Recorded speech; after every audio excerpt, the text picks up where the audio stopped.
Hey everybody, Alan Wang with the Alan Wang Realty Group at Keller Williams Elevate. I'm excited to bring you the February 2026 real estate update. And without further ado, let me bring that up for you. So 2026, it's definitely a mixed market. A lot going on in the geopolitical climate, as well as macro and micro economies. Uh, so first off, state of the market, the main thing is political economic concerns at the governmental level as well as the macro level. We have microeconomics in play. The market's honestly been mixed. It's certainly not a one size fits all market. And we are dealing with some seasonality, but it kind of pairs with the mixed market. I'll talk a little bit more about all of those factors. Of course, on the economic side, I'm always looking at inflation, mortgage interest rates, the stock market movement, and employment rates. Inflation is actually holding fairly steady with a little bit of uptick. The Federal Reserve likes to see this between 2 to 3%. Obviously, we're nowhere close to the 9.1% in June of 2022 during COVID, but we're still inching upward. Not a surprise given all the tariffs and how much more expensive everything has been. And so, at least this measure is decently within that 2 to 3% band. Mortgage rates have come down a good amount. This is, of course, the national rate at the Federal Reserve level, 30-year fixed at 6%. But looking at more of a local level, we have the 7-year ARM. This is just Wells Fargo looking more locally. The interest rate here hovering around kind of mid 5.8% to 6% on a 30-year fixed. Now, this will vary depending on the discount points that you pay. I've been hearing, I see a lot of 5.5 percenters, or depending on assets under management, that's another thing that might get you down to five or sub fives, depending on your financial situation. So definitely rates, the last few rate drops have definitely brought the mortgage rates down, which in Q4 has gotten a lot of people out of their seats looking for houses. And we're still getting some of that right now. There's still a good amount of activity, but the market is mixed at the moment. The NASDAQ continues to outperform. 2025, we saw a 31.25% gain in the NASDAQ. And then in 26, we're already up 17% from the beginning of the year. And so the folks that are employed that have stock options or restricted stock options are doing really well still. And they do have this amount for their potential down payments, which is an important metric in the Silicon Valley. Unemployment, again, still hovering around that 4.3% mark. 4.2 has been kind of hovering around this range for a little bit. The story not being told really by those numbers are the layoffs that just continually becoming that have been coming in the tech sector. Those are continuous, and a lot of it's due to the emergence of AI that are it seems to be just getting better and better. Literally writing code for you, doing making the current employees more productive, and so employees are being let go because employers feel that they can be more productive with the staff that they have. Interesting thing is, my daughter came home from class and said, "Hey, Dad, my economics teacher was asking why is it that GDP increased, yet the unemployment number rose? That's strange." And of course, it's the emergence of AI. They need less people to equate the same amount of productivity for now, and so that's why GDP is up while unemployment's up at the same time.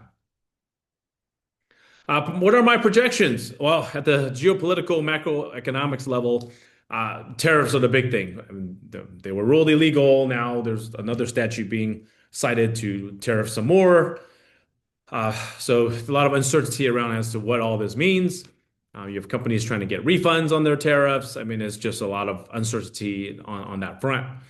The emergence of AI, as I mentioned, definitely replacing a lot of jobs. So the big question in the Bay Area, I don't see a red flag per se, but there's definitely a lot of revisiting as to employment and what the future looks like for our jobs, especially in the Silicon Valley. Again, if you're working, you're employed, if you're leading and driving AI, life is good for you. But if you're a junior engineer who they can just code everything in Anthropic, then you might be looking for another job or another career. And so there's definitely a lot of concerns there. For now, again, most houses in the Bay Area have been maintained where one income can support the house. So I'm not seeing any red flags as in short sales or foreclosures or that type of issue for now. But there's something to monitor there. I mean, now there's talk of war with Iran. I mean, there's yet another decision point there. You know, is that enough to scare people, or is this just another day in the life that we live? Again, slight increase in inflation rate, but nothing to be extremely afraid of at the moment. I think the Federal Reserve probably wants to monitor that inflation rate before they keep dropping that interest rate before inflation gets out of control. That's a delicate balance that they have to balance that folks are not always seeing. Unemployment is up, as I mentioned, for the reasons, especially in the Silicon Valley, would be the emergence of AI replacing jobs, making current staff more productive. But yet the Nasdaq keeps gaining, and so those that are employed have a strong down payment to put down on their properties. If you are a seller, we are currently in a mixed market, I would say. I'm seeing some markets are moving really well and some markets are not. And I do like the spring season typically. There tends to be low inventory. It's a good time to sell. Again, I mean, sellers, we're not in a buyer's market per se. So we're still in a balanced market. Inventory is still pretty low, but I wouldn't expect that every house is going to sell in a week or two. So you have to be aware of that depending on what market we're in. I'm not seeing every home flying in a week or two, but priced properly, we should be sold in about 30 some odd days. But again, that's a conversation we need to have per house. The tale of two markets is there, but also I would put a little asterisk after it.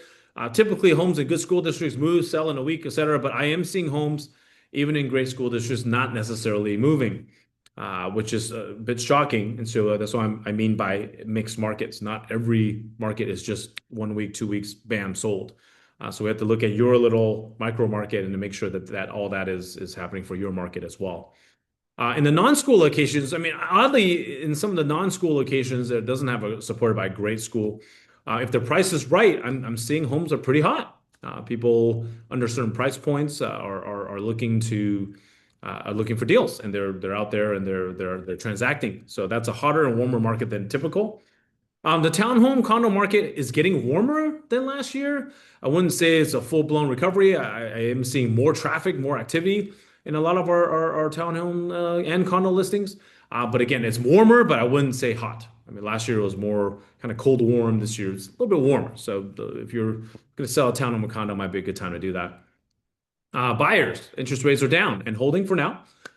So that's a good time for you to take a little bit of relief from those rates that are over 6% to grab something sub 6 if you're looking to move.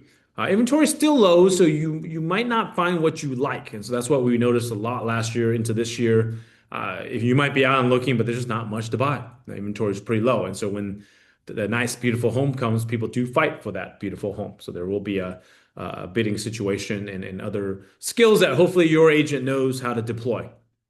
And again, markets mix, so tell two markets, but we have to really dive into each micro market and figure out what the right strategy is for you. And so the mixed market and seasonality, there are opportunities in some pockets, but in other pockets you might be fighting. It just kind of really depends on which area you're looking for. All right, everybody. I hope you had a good start to the year. Overall, the market's pretty good. Things are moving. There's activity. People are transacting. My fingers are crossed that there are no big changes at the macro level or geopolitical level. But regardless, we are here for you. Give me a call. Alan Wang here, Alan Wang Realty Group, Keller Williams, Elevate, 408-313-4352, 408-313-4352.